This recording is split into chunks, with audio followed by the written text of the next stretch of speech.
So, King-Ohger episode 13. The Jeremy story arc continues as it carries on in this current episode. Now, last week we learnt about Jeremy's backstory, that he's got a mother that's a Bugnarak and a father that's a human, and Jeremy just wants to stop the fighting between the two races. And what he does in this episode is he's stolen the shoe gods, but he's divided them amongst all the different kingdoms. Now, although that's a good idea on paper, dividing all the shoe gods amongst all the people who want them, like the Bugnarak and Himino and stuff like that, it's not going to work out in the end with everyone's goals and everyone's motivations moving forward in this show. And that kind of shows with this episode, as Jeremy, I do like the character where he's a storyteller and he kind of wants the best for both sides.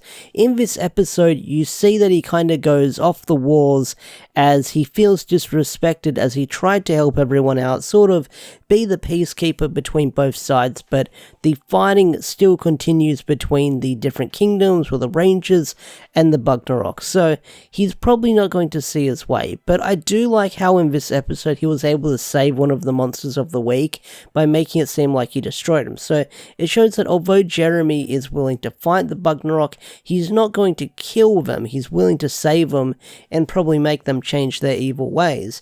Now, can he do that for all the Bugnarak? Probably not, with characters like Defnarok who just wants to rule the world and destroy it. So I'm curious to see what he's going to do moving forward. Now, this episode did have a really bunch of cool action scenes, and not only that, some really funny gags in it. We actually got to see Yama's backstory where he met the old man, and we learned that Yama built his kingdom up from scrap, from nothing, after the attack of the Wrath of the Gods from 15 years ago. So the Wrath of the Gods, kind of a big deal, and seeing from next week's episode preview where we see that Jeremy's extra mech is the cicada that we saw in Himino's flashback, is definitely going to play a role moving forward to find out, is Jeremy the one responsible for the Wrath of the Gods, which has been a theory in the fandom of he's the one that caused it, because who the hell had that Zord all those years ago? Who the hell had that mech all those years ago? Whatever you want to call it. But yeah, this episode, like I said, it had some cool gags and some cool character moments. Yama got the spotlight in this episode. I don't know if I want to call it a Yama-focused episode, but he did play a role in this episode that kind of set Jeremy off the walls in this episode. Because you see, Jeremy offers Yama his illusion technology, and what Yama does with it, well, he kind of makes a giant whoopee cushion out of sort of like what Dabowski sits on.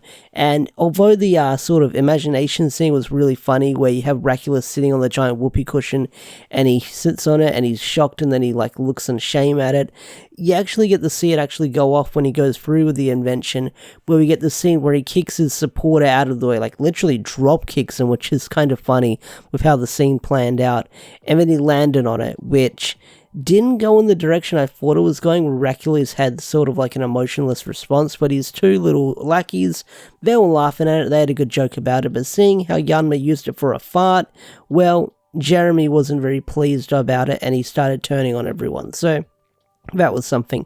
So we got some cool fight scenes in this episode, and Jeremy is like, you want to basically call him Spider-Man at this point, because in his fight scenes in this episode, he is literally Spider-Man web slinging across the kingdom with his webs. Like, I'm wondering, like, is there going to be some sort of like crossover between Toei's Spider-Man and freaking Jeremy at this point, with like how he's literally Spider-Man.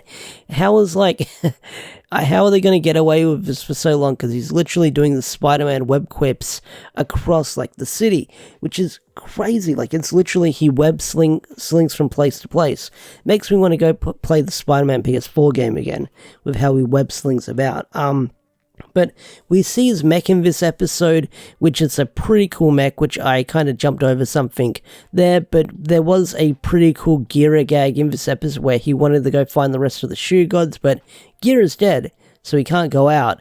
So Himino makes him disguised as Sebastian. So it's kind of funny because you basically have Sebastian having Gira's energy. The actor has like Gira's voice dubbed over, but Gira's putting like all his energy into like old man Sebastian, which is kind of funny. Now jumping back to Jeremy's mech that I mentioned earlier, we see it in this episode. Now we don't see it transformed in this episode, we mostly see it in its spider form, but I gotta say, it's a really cool mech. It's like one of my favorite mech designs we've had in Sentai in a while. I mean, it's a giant spider. Not only that, it acts like a giant spider as well in combat with how it shoots webs and moves from side to side. So it's really cool with how it moves. Now, when it's summoned down, you get to see God Cicada and God Centipede in this episode. So I'm curious to see. I don't know the mech. I've seen the spider mech transformed, but I can't remember if I remember seeing God Cicada and the God Centipede attached to it. I remember seeing that on the listing for the 20-piece mech, but I don't remember if it has anything to do when Spider Kuminos or the spider mech transforms in the episode. But either way, really cool mech design, really cool Zord design. I'm a huge fan of it. I'm definitely going to be picking up the figure later down the line once that comes out. But seeing the Zord fight in action in this episode was really great as well. Now, in the episode, you do have the rest of the Shoe Gods sort of fly up on the web string where Jeremy says go to the heavens where you belong, or go to the heavens where you're needed.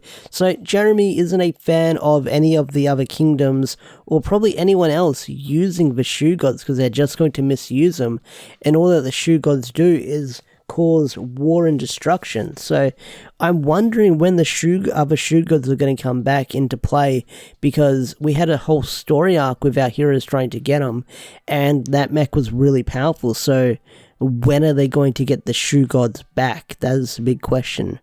But Jeremy is quite the interesting character, like I say a lot. He's a man of stories. He loves a good story. He likes writing good story. But not only that, he doesn't want to see conflict amongst the others. I mean, he was mad at Yanma because the whole spider blaster he uses was a gift from his mother, I believe he says. But even Jeremy, because he doesn't like all the fighting, his whole retaliation is taking everyone's calibers away so they can't transform. So it looks like they transformed next week's episode, I believe, if I remember correctly, if I saw the trailer. It's a very quick trailer. But if he's got everyone's transformation devices, he's probably only going to have them for an episode or so, but he has his way of stopping the conflict and the fighting, and I'm curious, like, I know I say I'm curious a lot in these reviews, but I don't know what his motivation is going to be moving forward. Is he going to join the Rangers? Is he not going to join the Rangers? I think he is, because he's in the opening and you see him hanging out with like everyone at the ending of the sort of walking montage that they do. So he's probably going to team up with them eventually. But whatever his goals are going to be moving forward, he's probably going to have to come to realization he might be half Bugnarak, but not all Bugnarak are good. So he's going to have to fight the evil Bugnarak to bring the peace to the world. He can realize there's good Bugnarak out there, but there's also bad Bugnarak out there. So he's probably going to have to come to that realization moving forward in like the series. But anyway, guys, what did you think of King-Ohger episode 13? Did you love it? Did you hate it? Tell me in the comment section down below. I'd love to hear your thoughts and opinions. With that said, I'm out of here. Have a wonderful day or night, and I'll see you guys later. Peace out. Take care. Bye.